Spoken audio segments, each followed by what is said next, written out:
My name is Martin Madert with the Witness to War Foundation. It is November 7th, 2013, and we are in McMinnville, Oregon at the Evergreen Aviation Space Museum. I'm sitting with Francisco Barragan, F-A-F-R-A-N-C-I-S-C-O-B-A-R-R-A-G-A-N, who served in the Operation Desert Storm in the Marine Aircraft Group 46. How are you doing today, sir? Doing fine, thank you, Martin. Wonderful. My first question is, where are you from originally? I'm originally from Mexico. I came to the U.S. when I was 9 years old. And how did you come to join the United States Marines?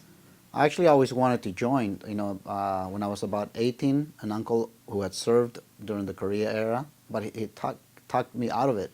So I kind of waited, but then when I was about 23 to almost 24, I already had some college, and so I was a little older, but I just wanted to serve. And even though I was working, going to college, I took a big pay cut, but I wanted to serve, and so I decided to sign up.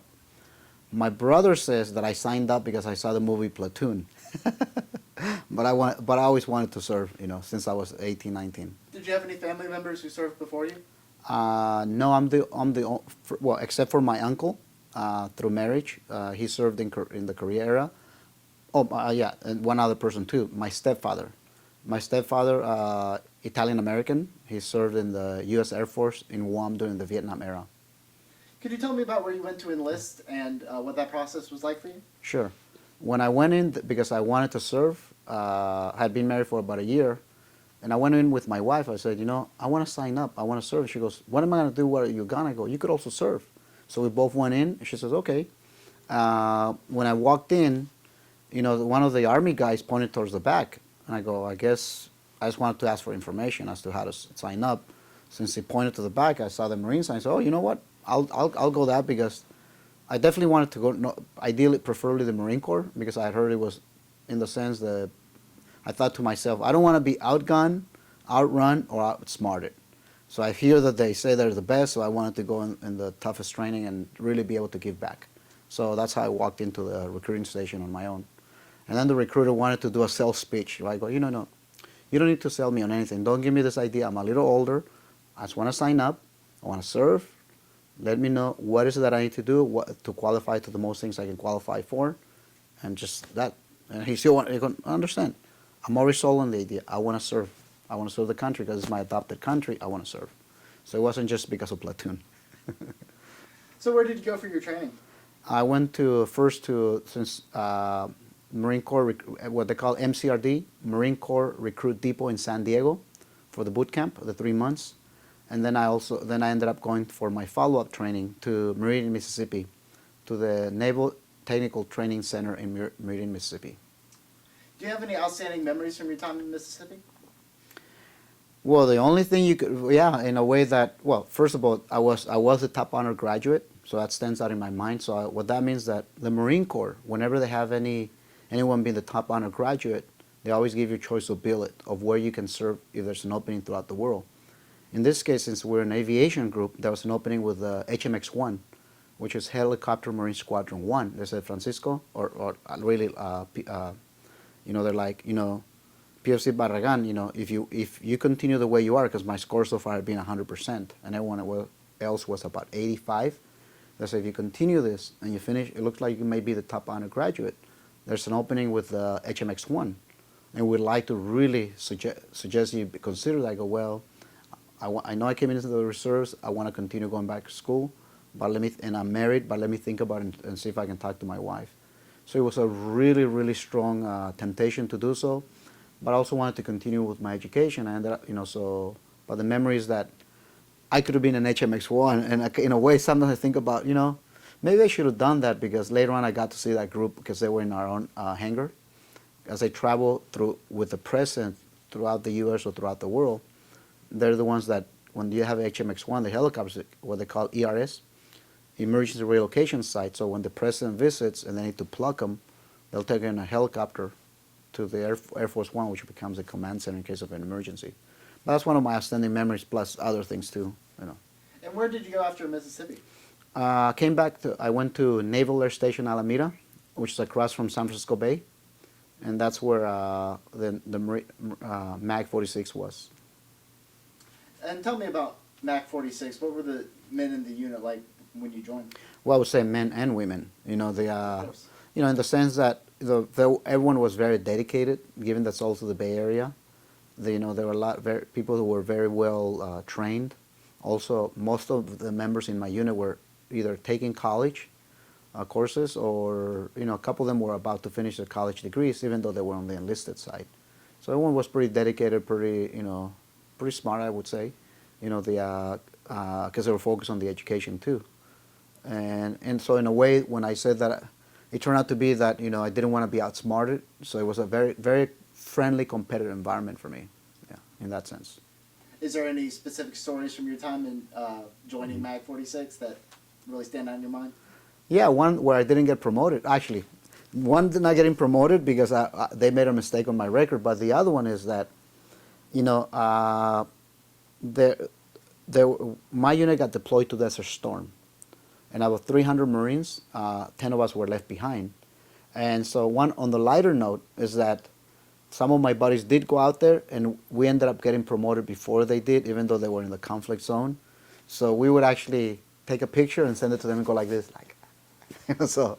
But on the other side, the other thing that stands out in my mind was that, backing up from that, was that, you know, one of my buddies, we had a phone tree, like, so in case of an emergency, in case of being mobilized, which we thought we would when we heard about Saddam Hussein invading Kuwait in August 1990, that, you know, they would call us up. So they had already notified some of my buddies. But the other one that found out, he was actually in Disneyland. And one of my buddies said, you know, I'm going to go to Disneyland because, you know, before I go to war. And as he's there, he sees the other one that they're looking for. He goes, hey, you know, you've been mobilized? He goes, what do you mean I've been mobilized? Yeah, they're looking for you. So in the happiest place on earth, he finds out he's going to war. So kind of that sticks out in my mind, or the idea that we're joking about being promoted, you know, and then really not being promoted, you know, later on because they made a mistake. Or I was also a high achiever. And this is funny. I mean, now looking back, I said, I should have pushed for this. The seniors go, you know, Lance Corporal and then Corporal. The commanding officer, we will be doing our tours of duty, the 2 weeks, or sometimes I would volunteer for extra time. They say, no, they said, the commanding officer says that you did really well. And one time I was responsible for about 250 Marines in Kaneohe Bay in Hawaii. He said, you did really well. They wrote you up all outstanding, not just excellent. And, you know, normally when they write you up, they go like this. Something else comes up, but there's extra paperwork. It means that, and here they're sitting back, you know, drinking coffee, and these are the seniors, the gunnies, right? They're like, you know, we appreciate that you've been recommended, but we just don't want to do the extra paperwork. So that was kind of funny, you know, the little things like that stands out in my mind. You know, I mean, I love the military. My best friend is from there. But I do also ask that our youth especially, that they consider doing something else. You know, that whether it's college, something educational, vocational, something that may be a service to country. And then if they still want to, then later on want to join the military, you know, the military will always be there.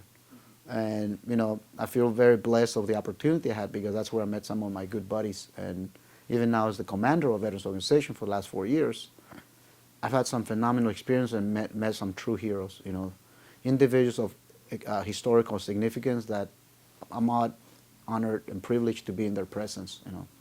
So tell me about when you left Alameda. Well, I stayed in Alameda for about 8 years, and then I went with the Marine Corps, and then I transferred to the National Guard, but that was into San Francisco. It was a counter-intel unit, and I thought I wanted to be since I was basically already finished my college education. I was already working profession. I thought, you know, now I want to go full-time, active duty. So I went in I signed up, I went to the National Guard, found out it was an counter-intel with language skills, and I love languages. And I thought, you know, I know the U.S. military lacks languages that are many times mission critical. So I thought, you know, I'll go there, use my Spanish, and I had studied French, and I had an interest in Russian and Middle Eastern or Asian, and I thought maybe they'll train me at the Monterey DLI, Defense Language Institute. So I went there to be an MI officer. I was scheduled already to take the 3 months for OCS, Officer Candidate School, and about 11 to 13 months for the MI school as an officer.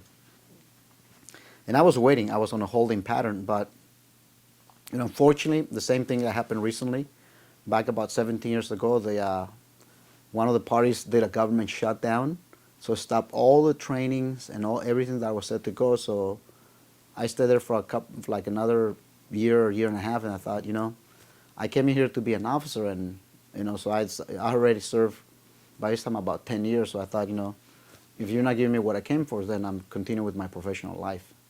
So I went from the Marine Corps for about 8 years, and then about 3 years to the National Guard, trying to be an MI officer, but because of a government shutdown, I didn't get to go. So. And you mentioned earlier your story about Desert Storm. You have a personal story. Yeah, the one thing we know as a commander of UMAVA, our United Mexican American Veterans Association, we're always trying to advocate for all of our veterans, our active duty troops and our veterans. And we always say that one member serves, the whole family serves. And even though I feel blessed that I never went to combat. And even though I never went to combat, I realize and understand at a deep personal level the stresses that service or being deployed or potentially deployed can put on a family, a young family. I was in the Marine Corps. My daughter was about 2 years old, and her mom was also in the military. Her unit was a medical evacuation hospital unit. And so her unit had been deployed, and mine had been deployed. Out of 300 Marines, 10 of us by chance were left behind. And so the real stress was the uncertainty of not knowing whether both of my daughter's 2-year-old baby daughter, her parents would be serving. And so that put a lot of stress, but both of us were, and this is what I admire her mom for, Sharon Camacho, her mom, Lorena, that she also said, I committed to serve and I'm not going to back out. And so it's stressful, but both of us were committed to serve because that's what we had been trained for. And we didn't want to let our buddies down if they needed us. We're scheduled to go, and fortunately, again, I feel blessed we weren't called, but I understand the stress because the not knowing, and even actually one day, they did tell us, because everything was set already. We had signed the wills and everything, and if anything happened to us, my mom would take care of our daughter. They called us one day in the morning. They said, you guys are leaving tomorrow. And everything, they canceled in the afternoon because if you remember back with Desert Storm, we thought Saddam Hussein had 6 months of preparation. He had of about 1 million troops, if I remember correctly. 500,000 were Iraqi Republican Guard who were very combat seasoned because they had been fighting the Iranians for about 8 years, 1980 to 1988. So we're expecting about 120 to 150,000 casualties killed or wounded. So it was a pretty high ratio, and there was a high possibility something will happen to us. Fortunately, it didn't turn out that way because we're more effective with the aerial, and that's what we had from our Marine unit. So it's, it's very stressful on the family, and I understand that, and that's why I continue to advocate for our veterans, trying to help them, those who have served or those who might serve. How do we help them reintegrate back into society, knowing that there's a lot of stress on the family? So it's, in a way, a sense of duty to do that. What was the hardest thing you ever had to do in the Marines? Well, from the training, that's one thing, but we all go through that. One time I did have to stand up, about something that I thought was improper. Could you walk me through that story? Sure. We went to the rifle range once and to train to qualify, and one of the seniors told our buddies, hey, when you're out there, help your buddy out. And I thought, what does he mean by that? Well, unfortunately, what that caused was that, you're on this end shooting at the target on the other end, and somebody has to mark the target. And sometimes they would get a really bad score, and they say, I'll give them a better score.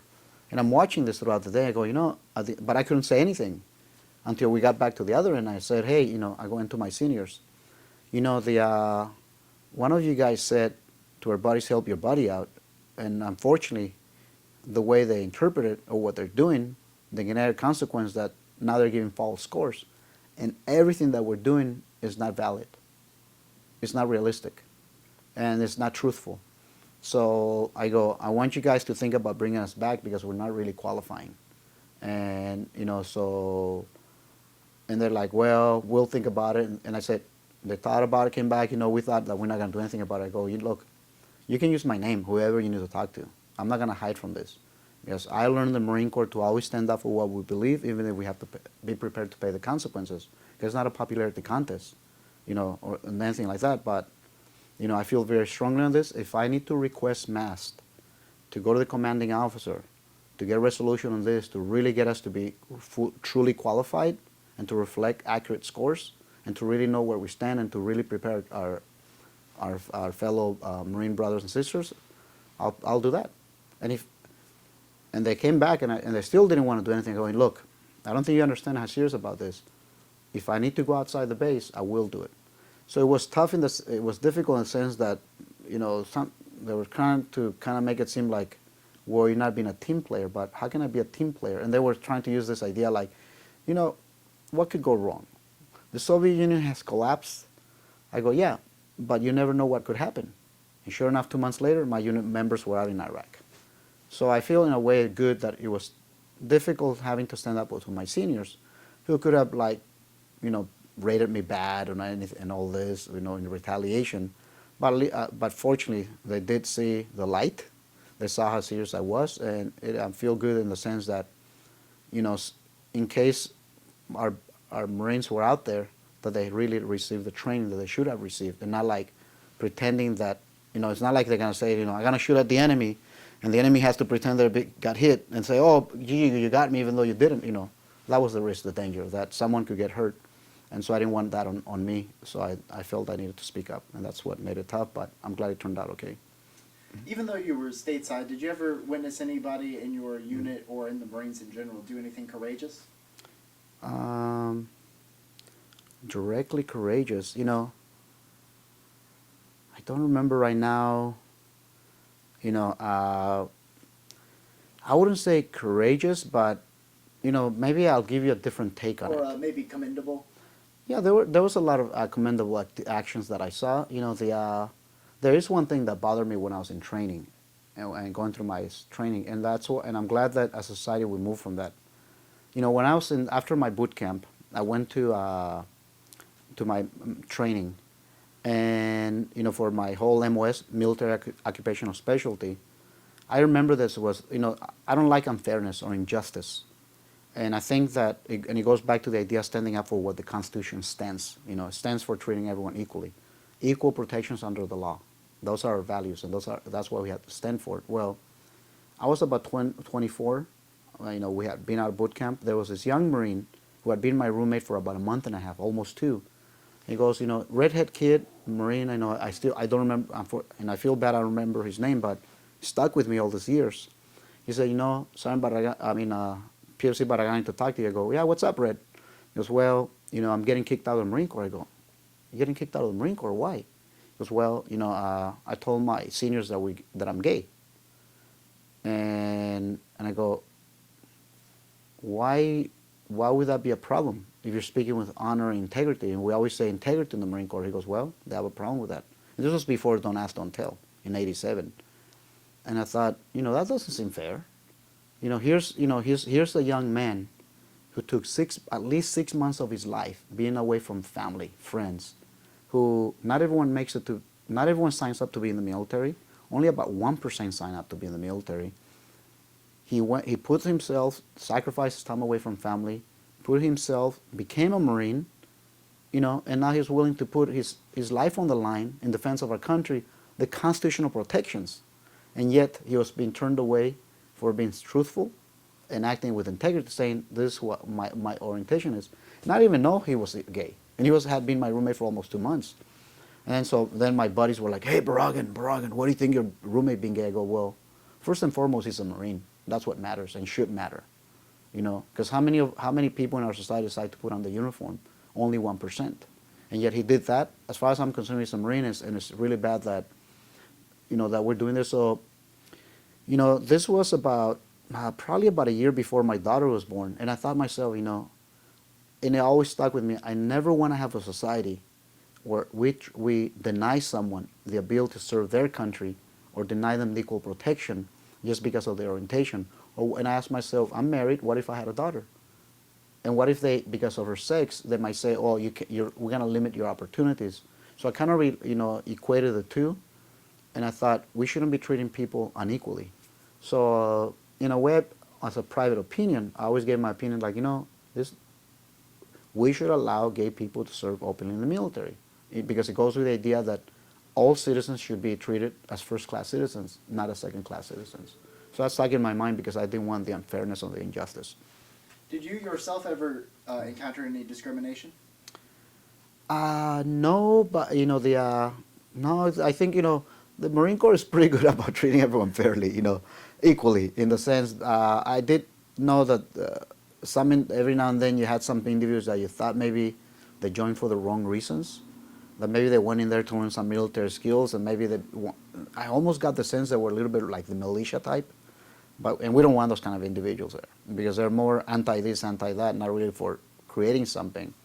But no, I didn't really feel that discrimination. I know many of our earlier veterans, whether they were African American, they were Native American, or Mexican American veterans, and I'm talking even as recently as World War II in Korea and Vietnam.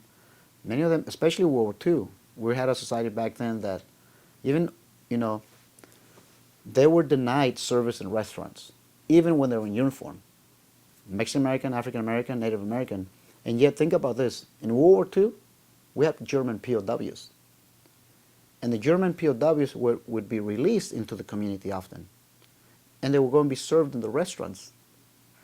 We did have the Geneva Convention, no mistreatment, and I agree with that, no mistreatment.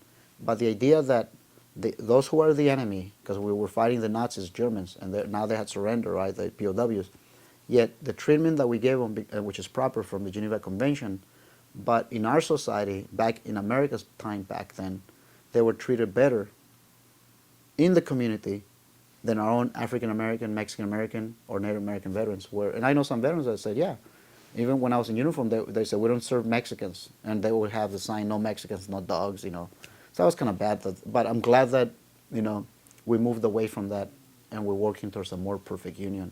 Because even in spite of all that, it's a beautiful country, a country that no matter what background we come from, our race, religion, nationality, this becomes our adopted country, and we're there to help defend it. So, and even for those who were born here, and who were mistreated, still their country, and that's where they were.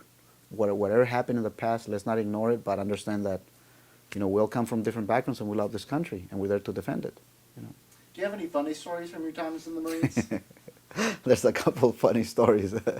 Several. Some of them are a little long, but there's one in boot camp.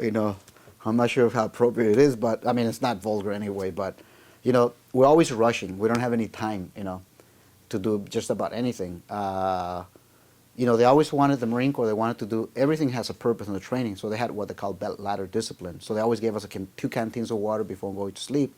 I hadn't had a chance to go pee in the night or in the morning, but when you're getting ready, you're always rushing from this, because every night you have inspection night. So even when you're going to the bathroom doing your biological needs, right, you might be sitting there, shining your boots with 5, 7 people. Hurry up! It's time for inspection. So I had gotten out of the shower, put on my I still have my towel wrapped up. I went, got ready, put on my boxers. In the morning, as I'm getting ready to running around, rushing. The drill instructor comes by. He goes, "What's the matter, Barragan? Were you expecting company last night?" I'm like, look around, like, what is he talking about? I'm still doing all this stuff, and then he comes by again, like 20, 30 minutes later, gives me this look, disgusted look, right? And I'm like, what's this look? Finally, when I got the chance to go pee, and we always went through a urinal, when I zipped my pants to go pee, I realized I had put my boxers backwards.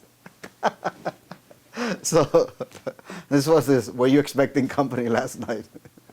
So anyway, that's one of my little funny stories. There's many more, but those help break the monotony and help in a way bond with your unit members. If you got another one, I'd love to hear it.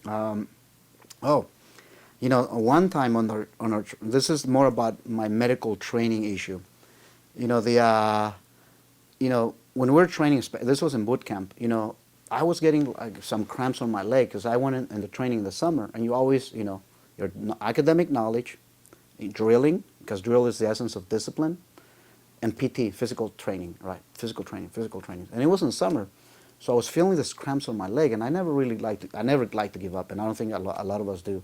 So I went to the sick bay and said, look, I don't know, when I'm running, it's harder for me to, like, my legs are cramping down. They go, maybe you need some sodium, you're sweating it out a lot, your electrolytes or whatever they call it. He goes, why don't you take some crackers with you? Like, okay. So I'm in the training. When we're in the mess hall, I never took anything out. Never, trust me. Not fruit, nothing. And we always don't have the luxury of eating how we want. So I took a couple packets of saltine crackers. We're training, we go back to the squad bay, and they line us all up. And the drill instructors are pissed off, bothered, right? Excuse the language here. And I'm like, and they line us up and like, it looks like we have a bunch of thieves here. We want you guys to empty your pockets because we find out some of you are taking food from the mess hall. And I'm like, oh man, I'm thinking to myself, I can't believe I did this. At one time, I go to sick bay, and I ask what I can do, and then I take some salt crackers. So they're going around, you guys better empty your pockets because, we're here to feed you, but the idea that you would take anything from the mess hall, I'm like, so we're saying attention, empty your pockets. So we start, I'm like feeling really down because I'm like, I don't like to screw up, I'm like, I take my salt crackers, I put them on my bed, I turn around, and then I see people are emptying their pockets, they're taking out carrot sticks, oranges, apples, and I'm looking and I go, man, and here I'm worried for taking salt crackers. Well, the drill instructor passed by, he looks at me, Barragan, he go, Recruit Barragan, here you're taking stuff from the mess hall. Couldn't you at least take something worthwhile like fruits like your buddies have done? And I'm like, so not only did I feel bad, but then he's putting me down for like, what? Taking salt crackers? Look at your buddies. And yeah, they were emptying their pockets, Anyway, that was kind of funny, but it was serious too because they took us to see the senior drill instructor. Like, I'd gotten because of my college with a next level rank, and they said, you could lose your rank, you could have this. And I go, sir, recruit request to speak. I said, he goes, what? I go, sir, recruit did not intend, but the recruiter was told, because you never refer to yourself by name, he goes, to take some salt crackers, and this is the only reason why I took that. And you can see I didn't take, I'm not saying anything about the others, but that's why I have never taken anything else and just this, and I kind of felt bad, But anyways, but that was funny in the sense, but then because of that, the funny part was that they said, you guys were taking stuff from the mess hall, and when you do that, you guys are thieves. From now, when we're drilling, you're all gonna walk with, a thief is someone who has no discipline, Yeah, I want you guys, when you're drilling out there, you're gonna drill like a mob. And so he's walking over there, right? And he goes, I want you to squeal like pigs because that's what I think you guys are. So we're marching, and we're all like supposed to be off, the way we march. And then we start going like squeak, squeak, squeak, right? And all of a sudden we start getting into a pattern, a nice little pattern in cadence. Squeak, squeak, squeaks, like left, right, left, right. But anyways, he stops, he goes, no, bullshit. You guys are supposed to be a mob. I don't want you guys organized. Because we started falling into a nice little pattern. But anyways, that was the funny part. At least it was funny to me. What's the most important lesson you learned while you were in the Marines? The dedication, the focus, attention to detail, and knowing that, a lot of things that are, and I guess even from the training or not, then having gone out later on out there, that a lot of things in the military are by chance. By chance, someone may go to war, someone may not. And by chance, someone who went to war may see their buddy next to them here one moment, another not. And so, and all you just gotta do, do your best and go with the flow because you're there to serve. So the lesson was that, just be prepared, make your peace with your buddies and try to do your best job so that it's not by chance that you get hurt, because there's a lot of chance to what we do. And I realizing that no matter, how sometimes we look at our youth and we criticize them.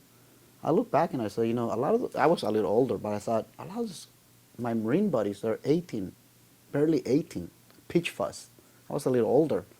And yet they go out because of the training, the discipline, they go out and do incredible things. So the lesson is that, it gives me hope for our youth.